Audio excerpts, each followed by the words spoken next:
30 feet down, 2.5. Picking up some dust. 1.5. Contact light. Okay, engine stop. Houston, Tranquility Base here. The Eagle has landed. Colocar o homem na Lua foi o feito histórico que definiu o século XX como a Era Aeroespacial. Foi a culminação de quase uma década de trabalho de centenas de milhares de norte-americanos. Um esforço nacional chamado Programa Apollo. Roger, the EVA is progressing beautifully. I believe it's setting up the flag now. Mas a principal motivação que impulsionou o programa Apollo não foi o desejo de explorar um novo mundo. Foi a determinação de superar um adversário aqui na Terra: a União Soviética. As pessoas se esquecem do enorme antagonismo entre a União Soviética e os Estados Unidos naquela época. Quando o presidente Kennedy estipulou a meta de colocar o homem na Lua antes do final da década, o projeto virou uma batalha da Guerra Fria.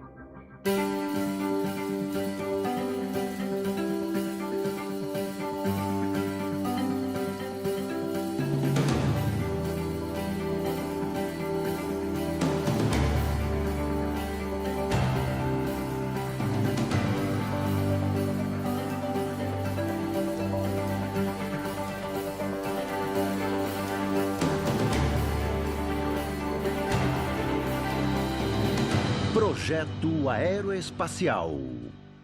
Episódio 4, na imensidão do espaço. A Guerra Fria colocou as democracias ocidentais lideradas pelos Estados Unidos contra a União Soviética. Foi uma batalha ideológica fomentada com tecnologia e ciência como medidas de poder. Em 1957, o primeiro marco da corrida espacial da Guerra Fria foi lançado pelos soviéticos na ponta de um enorme foguete. Until 2 days ago, that sound had never been heard on this earth. It's a report from man's farthest frontier, the radio signal transmitted by the Soviet Sputnik, the first man-made satellite as it passed over New York earlier today. Nunca vou me esquecer daquela sexta-feira, em 4 de outubro de 1957. Eu, os meus pais e os nossos vizinhos ficamos parados no quintal. E eu lembro que ninguém falou nada. Nós sabíamos o que ia aparecer no céu. E de repente apareceu, por cima das árvores, aquela luz se movendo silenciosamente, na frente de uma infinidade de estrelas. Depois que o satélite sumiu, nós entramos em casa e eu perguntei para os meus pais: por que vocês estavam chorando? Porque para mim, aquilo era a coisa mais magnífica que eu tinha visto. E eles falaram: nós choramos porque isso significa que a União Soviética pode lançar uma bomba atômica em nós na hora que eles quiserem. O Sputnik foi um evento assustador, porque significou que a dinâmica da Guerra Fria havia mudado para sempre e a ideia de um confronto nuclear parecia mais real. Russia getting into space really bothers me. We are headed downhill to the status of a second-rate world power. If Russia wins dominance of this completely new area, well, I think the consequences are fairly plain. Probable Soviet world domination. Em 1957, quando o Sputnik foi lançado, eu lecionava termodinâmica em West Point. E eu me lembro do impacto que isso causou em mim, porque eu pensei: isso vai mudar tudo. Eu fiquei apavorado com os russos indo ao espaço primeiro. Algumas semanas depois do Sputnik, a tentativa dos Estados Unidos de lançar seu primeiro satélite explodiu na plataforma de lançamento. Os Estados Unidos fracassaram completamente. Parecia que os soviéticos não erravam nada e os americanos não acertavam nada. Só depois de 4 meses do lançamento do Sputnik, os Estados Unidos finalmente colocaram o seu próprio satélite em órbita. Depois, em julho de 1958, os norte-americanos criaram a NASA, a Administração Nacional da Aeronáutica e Espaço. A criação da NASA foi a resposta dos Estados Unidos para a crise causada pelo Sputnik em 1957 e 1958. O país precisava alcançar os soviéticos. Em abril de 1959, a NASA selecionou 7 homens para se tornarem os primeiros astronautas dos Estados Unidos. Uma das primeiras questões que surgiram foi como vamos superar a União Soviética e colocar o primeiro homem no espaço. Então a NASA criou o programa Mercury para colocar o homem em órbita. Esse era o principal objetivo. Colocar um homem em órbita exigia foguetes e uma nave espacial. E para fabricá-los, a NASA recorreu à indústria de aviação norte-americana. A NASA fez o planejamento, mas foi a indústria que fez o trabalho. A McDonnell Douglas, a Rocketdyne, a North American, a Boeing. Essas empresas foram fundamentais na história espacial dos Estados Unidos. A McDonnell Aircraft, conhecida pelos seus caças de guerra, ganhou o contrato para a construção da cápsula tripulada do programa Mercury. A McDonnell foi pioneira na criação de uma nave espacial tripulada. A empresa trabalhou com os engenheiros da NASA para desenvolver uma coisa que não existia naquela época. A nave precisava de um sistema de controle ambiental e de uma cabine de comando. Então, a McDonnell se tornou uma fabricante importante para a NASA no começo da corrida espacial. Em abril de 1961, enquanto os Estados Unidos se preparavam para enviar um homem ao espaço, a União Soviética surpreendeu o mundo realizando o feito primeiro. Man had his first great success in space when the Russians pushed a man across the threshold. He was Yuri Gagarin, the first to orbit the Earth. It was the propaganda coup of the year. Essa foi a realidade que confrontou o presidente recém-eleito, John Kennedy. O Kennedy tomou posse sabendo muito pouco sobre o espaço e, no começo, ele não se preocupava com isso. Mas a missão do Yuri Gagarin mudou tudo. O Kennedy viu a reação que o feito do Gagarin causou no planeta.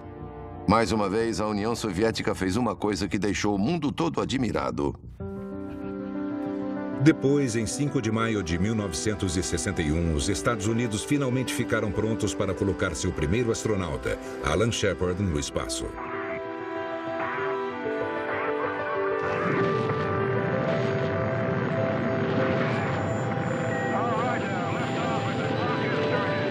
O voo do Alan Shepard não foi tão impressionante quanto a missão do Yuri Gagarin. O Yuri Gagarin orbitou a Terra. O voo do Alan Shepard só subiu ao espaço e voltou. Mas isso deixou os Estados Unidos confiantes depois de tantos fracassos.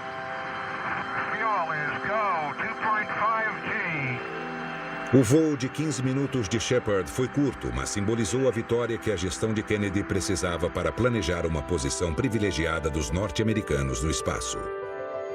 Depois disso, o Kennedy decidiu que não havia nada mais importante do que planejar como colocar os Estados Unidos na liderança da corrida espacial. E, citando as palavras do presidente, desenvolver um programa espacial com grandes resultados para vencermos. E a proposta da administração Kennedy deu origem à maior mobilização científica e tecnológica na história dos Estados Unidos. We shall send to the moon, 240,000 miles away, a giant rocket on an untried mission to an unknown celestial body, and then return it safely to Earth, and do all this, and do it right, and do it first. Before this decade is out, then we must be bold. A promessa era superar os investimentos, a tecnologia e os sonhos dos soviéticos e provar a superioridade norte-americana, chegando primeiro à Lua. A determinação do presidente Kennedy era compartilhada pelos astronautas da NASA. Nós éramos os soldados da Guerra Fria. Isso foi um desafio enorme, não só para nós astronautas, mas para todos. Havia 400 mil norte-americanos trabalhando no programa. E todo mundo se dedicou e queria ter sucesso. Esse era o grande objetivo. Nós venceremos, eles perderão. Para vencer, a administração Kennedy contava com uma arma inesperada, pronta para entrar em ação. O homem que havia sido o principal engenheiro de foguetes da Alemanha nazista.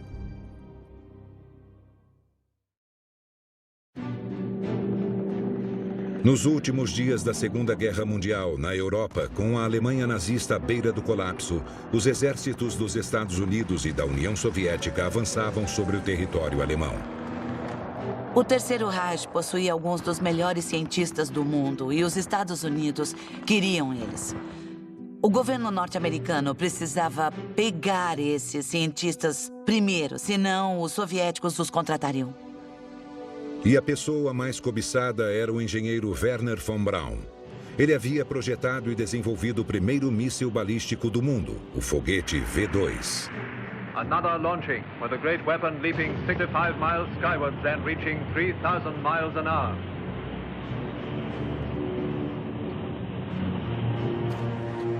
A Alemanha lançou mais de 3.000 mísseis, mirando Londres, Antuérpia e outras cidades.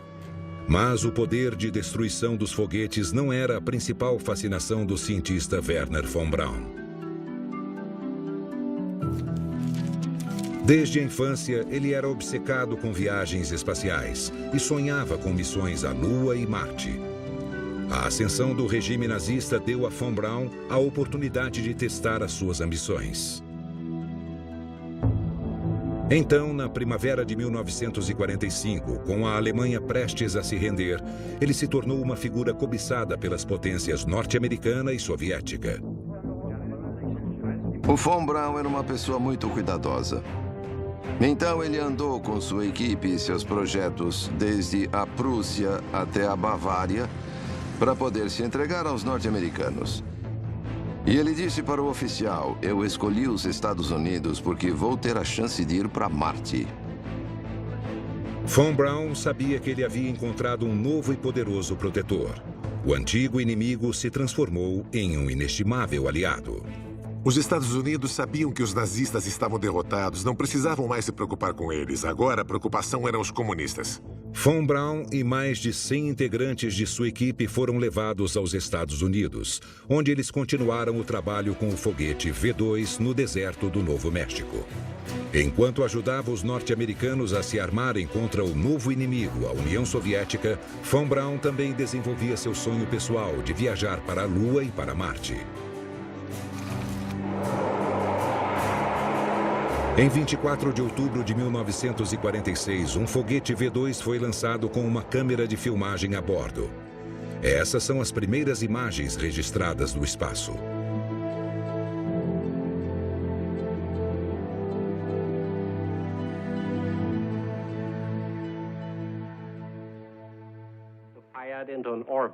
Na década de 50, von Braun se tornou uma figura popular da exploração espacial norte-americana, aparecendo em 3 especiais da Walt Disney para a televisão. I believe a practical passenger rocket could be built and tested within 10 years. Quando a corrida espacial ganhou força nos anos 60, a administração Kennedy recorreu a von Braun para ajudar os norte-americanos a chegar à Lua antes dos soviéticos. Von Braun era o arquiteto-chefe do novo foguete que Kennedy contava para a missão. Um foguete poderoso, capaz de superar a gravidade terrestre e levar astronautas para a Lua. Ele foi chamado de Saturno V. Para a indústria aeroespacial, o trabalho de executar a visão de von Braun oferecia uma série de desafios sem precedentes. O foguete, mais alto do que um prédio de 30 andares, possuía 3 estágios. O primeiro estágio era fabricado pela Boeing, o segundo estágio pela North American Aviation e o terceiro estágio pela Douglas Aircraft Company. 3 grandes fabricantes, cada uma suprida por milhares de fabricantes menores. O Saturno V possuía mais de 3 milhões de peças, totalizando aproximadamente 700 mil componentes. Motores, injetores de combustível e turbobombas da Rocketdyne. Sistemas de telemetria e orientação da IBM, giroscópios e sensores da Honeywell. O Saturno V era a máquina mais complexa já construída até então. Cada uma dessas peças precisava atender a uma grande quantidade de especificações e requisitos individuais para todas poderem realizar a sua função. Os componentes precisavam funcionar juntos e os engenheiros tinham que garantir que cada peça fizesse o seu trabalho direito para permitir que as partes adjacentes também funcionassem direito. E tudo precisava operar em conjunto sem falhas. Wernher von Braun e sua equipe sempre tiveram o controle quase total da fabricação de foguetes. Mas a extraordinária complexidade do Saturno V obrigou os cientistas a contar com a colaboração da indústria. Quando os foguetes chegavam ao Centro de Voos Espaciais Marshall, os cientistas alemães os desmontavam para conferir se a indústria havia fabricado tudo direito. Porque na cabeça deles, as fábricas eram pupilos e ainda estavam aprendendo. E o Jim Webb, que era o administrador da NASA, chamou Wernher von Braun e disse: "Você precisa confiar na indústria.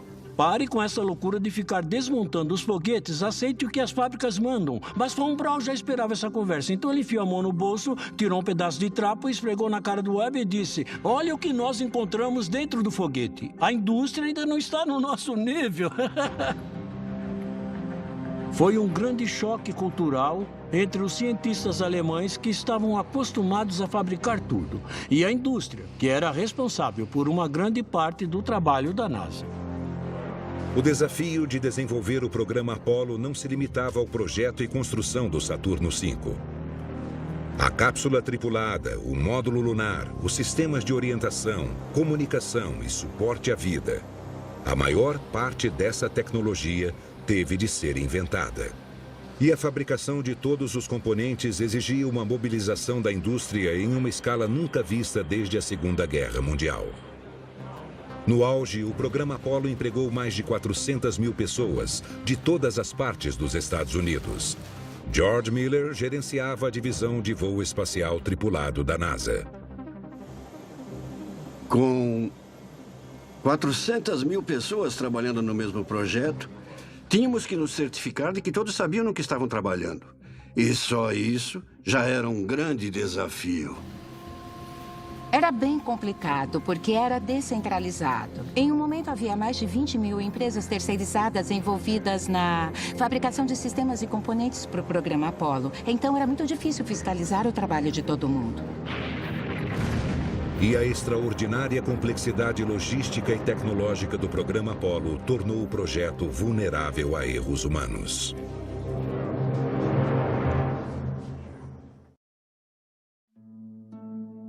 Em 1966, a NASA selecionou a equipe de astronautas para o primeiro voo de teste tripulado do programa Apollo, que ficou conhecido como Apollo 1. O plano era enviar 3 astronautas para orbitar a Terra por 14 dias.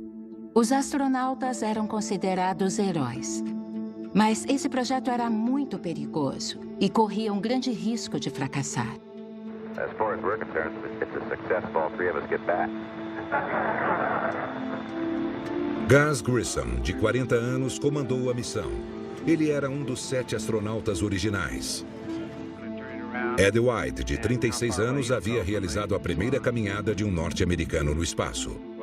Roger Chaffee, de 31 anos, ainda não havia voado no espaço. Grissom, White e Chaffee seriam os primeiros tripulantes a testar a nova espaçonave, projetada para levar os astronautas do programa Apollo à Lua. A North American Aviation era o principal fornecedor da nave espacial, responsável pelo módulo de comando e serviço. Dale Myers era o coordenador do programa. Nós tínhamos 10 mil pessoas trabalhando no módulo de comando a serviço da Apollo, e essas eram as pessoas que se reportavam a mim. Essa missão era um marco importante para o país, e eu acho que todo mundo no programa entendia isso. 10 mil pessoas construindo uma máquina extremamente complexa para levar os astronautas do programa Apollo à Lua.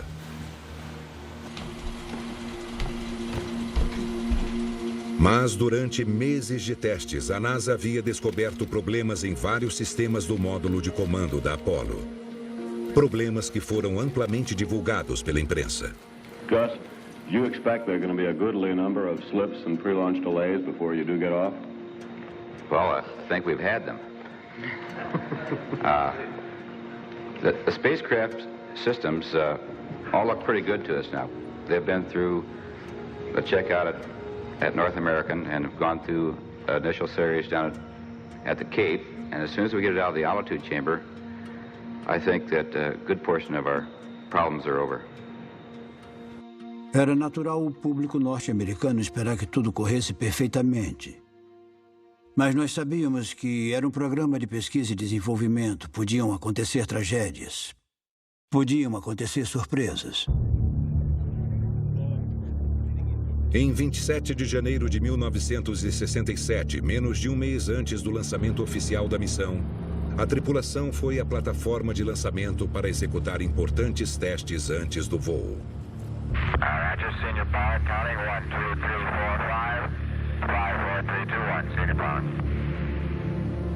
Os testes demoraram várias horas. Às 5h40 da tarde, os astronautas tiveram problemas com o sistema de comunicação.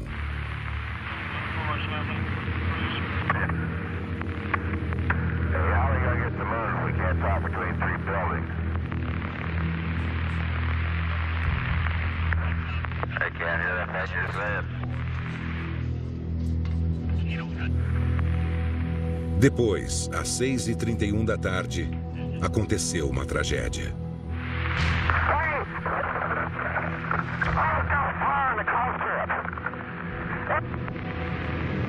This is Peter Jennings at ABC News in New York. The 3 astronauts for America's first manned Apollo spaceflight have been killed. An electrical spark apparently shot out and ignited the 100% oxygen in the cabin that they were breathing as in a real spaceflight. O Cabo Canaveral ficou inconsolável. Muitas pessoas que trabalhavam nos foguetes já haviam sofrido fracassos, mas nenhum fracasso envolvendo vidas humanas.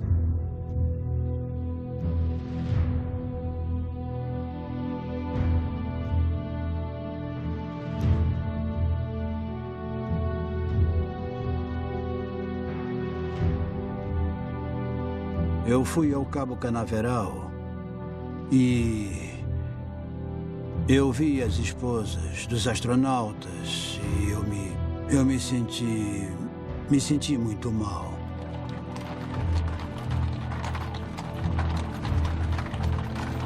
Eu conhecia os astronautas e as esposas deles. E foi terrível. And we commit his body to the ground, earth to earth, ashes to ashes, dust to dust. Algumas semanas antes da tragédia, Gus Grissom escreveu essas palavras sobre os perigos das viagens espaciais. Haverá riscos. E mais cedo ou mais tarde, inevitavelmente, nós iremos nos chocar contra a lei da probabilidade e perder alguém. Eu espero que isso nunca aconteça. Mas se acontecer, eu espero que o povo norte-americano não sinta que seja um preço muito alto a pagar pelo programa espacial.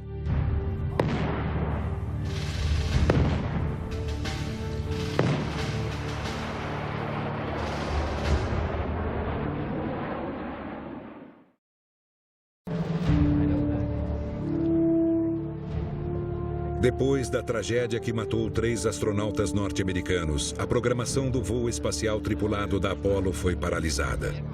A NASA indicou Frank Borman e mais 8 pessoas para o comitê de investigação do incêndio. O interior da espaçonave ficou completamente carbonizado. Nós demoramos vários meses para descobrir a causa do incêndio. Nós concluímos que foi um problema de isolamento com os fios elétricos perto dos pés do Gus Grissom. Na parte inferior do módulo de comando, uma faísca deu origem ao incêndio. Nós esquecemos que, em um ambiente com 100% de oxigênio, quase tudo pode pegar fogo. E nós permitimos que muitos equipamentos inflamáveis fossem instalados na espaçonave. Então o módulo foi totalmente destruído. Quase 6 anos haviam se passado desde que o presidente Kennedy prometeu à nação a levar o homem à Lua até o final da década. Mas o país havia mudado. Kennedy fora assassinado. Os Estados Unidos estavam presos em uma guerra no Sudeste Asiático. Os protestos contra o conflito eram cada vez mais frequentes. Os sonhos e as ambições da nação estavam sendo questionados, e o programa Apollo não foi exceção.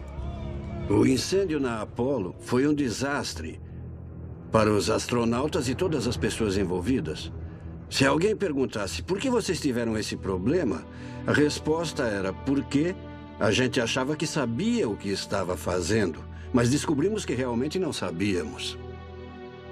Pessoas recriminaram a NASA por todo o país. Essa tragédia foi um alerta para todas as pessoas envolvidas de que talvez as coisas estivessem andando rápido demais. E com o incêndio na Apollo 1, todos tiveram que parar o que estavam fazendo e se perguntar: o que acontecesse de novo? A investigação de Borman e do comitê revelou que erros graves foram cometidos no projeto e na construção do módulo de comando da Apollo. Todos nós sabíamos que era uma missão arriscada. Então não seria racional esperar que não acontecesse nenhum problema, mas eu acho que nenhum de nós esperava ter um problema em terra firme. O comitê de investigação concluiu que a NASA falhou na tarefa de inspecionar o trabalho da North American Aviation, e o acidente foi um reflexo de um problema maior. A NASA não fez um bom trabalho para coordenar o grande número de fabricantes que participava do programa Apollo e integrar todos os sistemas diferentes que eles projetavam. O Jim Webb, que era o administrador da NASA, ligou para o executivo-chefe da Boeing e disse: precisamos de ajuda com a integração de todos os sistemas. Precisamos de mais pessoas com experiência em análise de sistema. E a Boeing tinha essa capacidade. Por 8 anos, a maior parte trabalhando em segredo, a Boeing foi a principal fornecedora de um sistema de mísseis denominado Minuteman. A empresa supervisionou o trabalho de muitos outros fornecedores e a produção de quase 2.000 mísseis, prontos para serem lançados a qualquer momento. A tecnologia advém do programa de mísseis balísticos da Força Aérea. A Boeing é excelente em fazer todas as peças de uma máquina funcionarem perfeitamente em harmonia. E quem é capaz de fazer isso pode assumir o controle de grandes sistemas tecnológicos. Em 1967, logo depois do incêndio na Apollo 1, a NASA e a Boeing iniciaram um programa de avaliação e integração técnica denominado Apollo TIE. O programa Apollo TIE foi criado para fazer todas as peças e componentes vindos de vários fornecedores funcionarem em conjunto. O Apollo TIE foi um programa de integração em grande escala. A responsabilidade da Boeing era coordenar o trabalho dos fabricantes do programa Apollo. A companhia nomeou 2.000 pessoas para essa tarefa. Havia vários subsistemas diferentes. Eles reuniam tudo e inspecionavam se os sistemas funcionavam direito e cumpriam as expectativas. E aprender a fazer isso foi o maior desafio em organização que os Estados Unidos enfrentaram em relação ao programa Apollo. A NASA retomou o trabalho de missões tripuladas em abril de 1968, mais de um ano após o desastre na Apollo 1. A NASA e a Boeing, trabalhando como consultora, ajudaram a examinar todos os sistemas e garantir que eles eram os mais confiáveis possíveis para as missões. A situação mudou completamente. Com o novo gerenciamento, eu fiquei confiante. As pessoas fazem a diferença, gerenciamento faz diferença. Mas o programa Apollo só tinha 14 meses para cumprir a promessa do falecido presidente Kennedy de colocar o homem na Lua antes do final da década.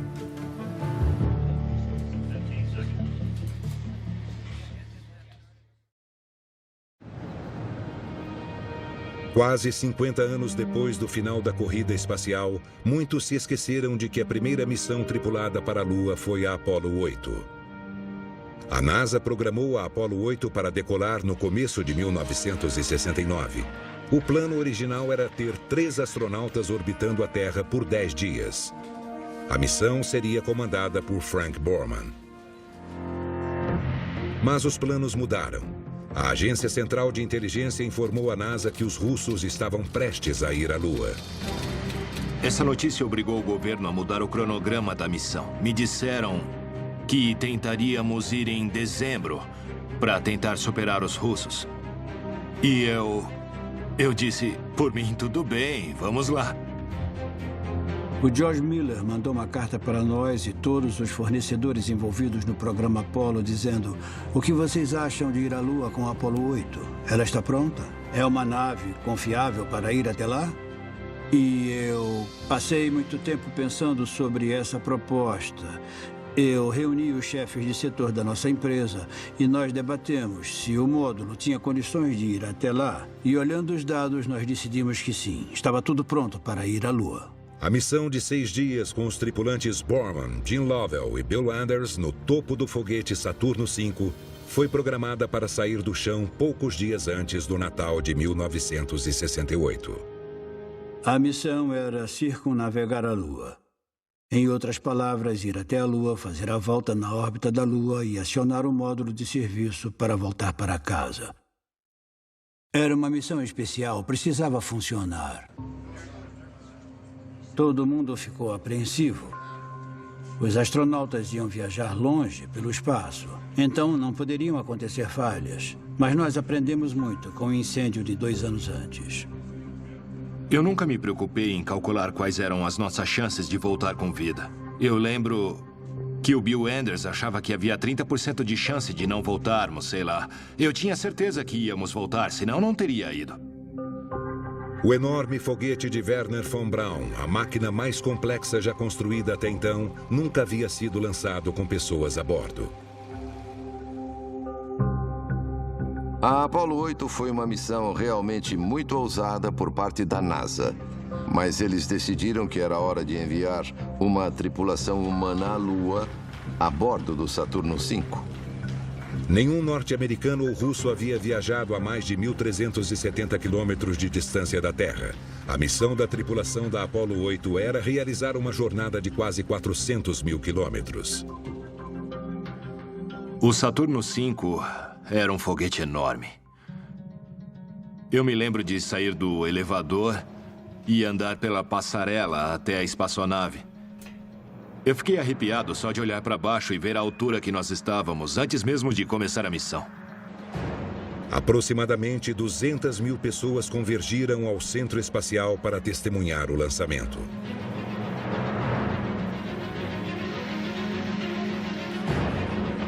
This is Apollo Saturn Launch Control. We are still go at this time. T-minus 15, 14, 13, 12, 11, 10, 9. We have ignition sequence start. The engines are armed. 4, 3, 2, 1, 0.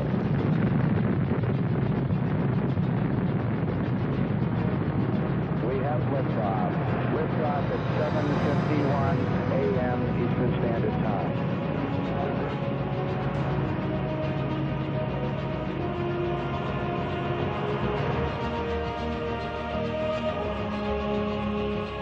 O foguete demorou a subir. Ficamos em dúvida se estava indo mesmo. Ele saiu bem devagar, mas de maneira majestosa da plataforma de lançamento. Foi um momento inesquecível. Uma máquina desse tamanho, dessa magnitude, funcionando perfeitamente, foi incrível. O barulho era ensurdecedor e a vibração era forte na decolagem. Mas o segundo estágio era mais suave. Depois de passar da velocidade do som, a viagem ficou bem agradável. Depois de uma jornada de 3 dias, a Apollo 8 entrou em órbita lunar na véspera de Natal. De dentro da espaçonave, Borman, Lovell e Anders viram o que nenhum homem havia visto antes. O planeta Terra, sozinho na imensidão do espaço. Oh my God, look at that picture over there. Wow, that's pretty. You got a color film, Jim? Hand me a roll of color, quick. Oh man, that's great. Where is it? Quick. Just grab me a color. A color exterior.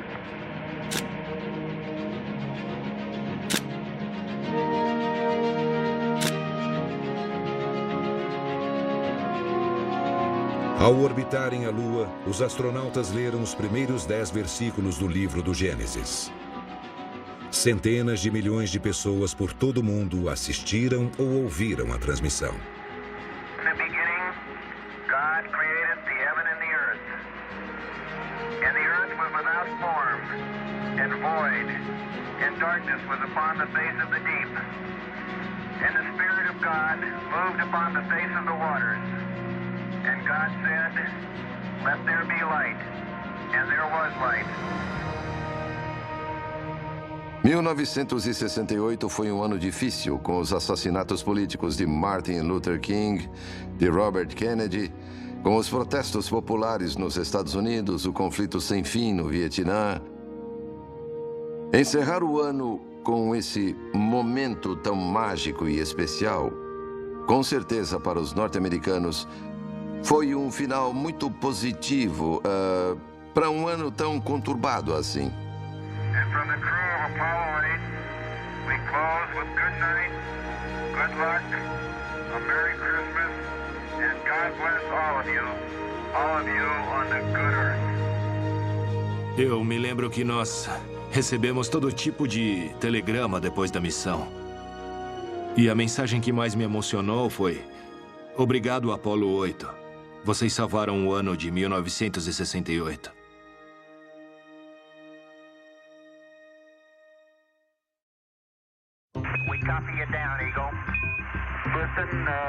Em 20 de julho de 1969, a Apollo 11 aterrissou 2 astronautas norte-americanos, Neil Armstrong e Buzz Aldrin, na superfície da Lua.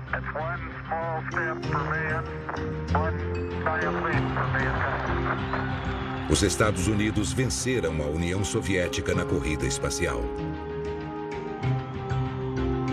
O pouso na Lua foi um feito histórico para os norte-americanos e para a humanidade como um todo. Mas para a NASA, a questão se tornou: para onde nós vamos agora? 5, 4, we've gone for main engine start. We have main engine start. America's first space shuttle. Demorou mais de uma década para a NASA mexer novamente com a imaginação do público, com o lançamento do primeiro ônibus espacial em 1981. O ônibus foi a primeira nave espacial reutilizável. Lançado com um foguete, o veículo com asas voou de volta para a Terra.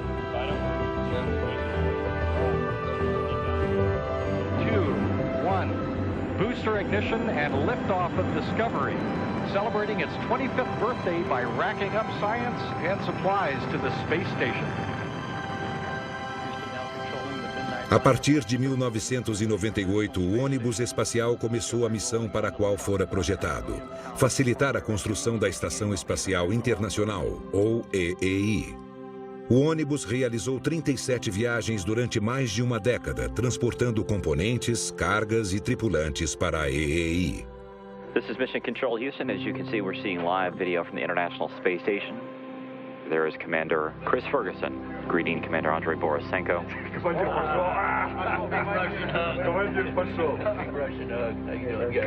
Os principais construtores da EEI foram a Rússia e os Estados Unidos, não mais competidores, mas colaboradores no espaço. A estação espacial é composta por mais de 30 componentes principais, de laboratórios a módulos de habitação e painéis solares. Tudo reunido no espaço. A estação espacial é uma das maiores façanhas de engenharia da história. E a Boeing foi a integradora de sistemas. E ela garantiu que quando eles conectassem os módulos russos aos módulos norte-americanos e as conexões entre eles, nada pegaria fogo. E os componentes não emitissem sinais incorretos um para o outro. A EEI é onde os astronautas aprendem a sobreviver por longos períodos de tempo no espaço. O aprendizado na estação espacial permitirá que o homem chegue ao seu próximo destino no sistema solar, Marte. Uma jornada a Marte será uma viagem de ida e volta de ao menos 112 milhões de quilômetros, que poderá demorar mais de 2 anos. Uma missão tão longa e tão ambiciosa que seus desafios irão ofuscar os do programa Apollo. Em condições normais, o corpo humano não consegue sobreviver por longos períodos de tempo em um ambiente microgravitacional. Existe a perda de massa óssea que hoje nós conseguimos controlar, a atrofia muscular que nós conseguimos minimizar bastante. O sistema imunológico fica debilitado no espaço. Na estação espacial, vemos como o corpo humano reage a um ambiente microgravitacional. Nós queremos usar a estação para garantir que não haverá problemas quando os astronautas viajarem até Marte em missões de 2, 3 anos, para o corpo humano não sofrer nenhum efeito prejudicial. Uma viagem a Marte exigirá um foguete ainda mais poderoso do que o Saturno V, que levou o homem à Lua. A NASA fechou contratos com a Boeing e outras companhias para a construção do Sistema de Lançamento Espacial, ou SLE. Eu queria que eles divulgassem mais, porque quando eu converso com os meus amigos e conto que eu trabalho no SLE, eles falam, você está projetando um carro novo ou o quê? O que é SLE? O que significa? Eu explico que é o Sistema de Lançamento Espacial. E eles perguntam, você pode falar sobre isso? E eu, a NASA tem uma página sobre o Sistema de Lançamento Espacial, vá lá e pesquise. Mas chegar a Marte exigirá muito mais do que um enorme foguete. A tripulação precisa de uma habitação durante a viagem, precisa de um módulo de pouso para pousar em Marte, precisa de um veículo de ascensão para decolar do planeta e precisa de uma maneira de voltar para casa. Então, eu acho que será a missão mais desafiadora da história.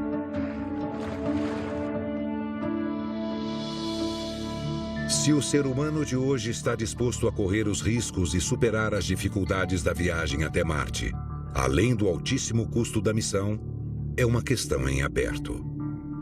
Podemos investir nossos recursos em várias atividades. Então, por que o espaço é tão importante? Porque nós queremos responder às perguntas fundamentais. Nós estamos sozinhos? Por que nós estamos aqui? O nosso planeta é único? São grandes questões. Eu acho que é inato da nossa espécie querer responder essas questões.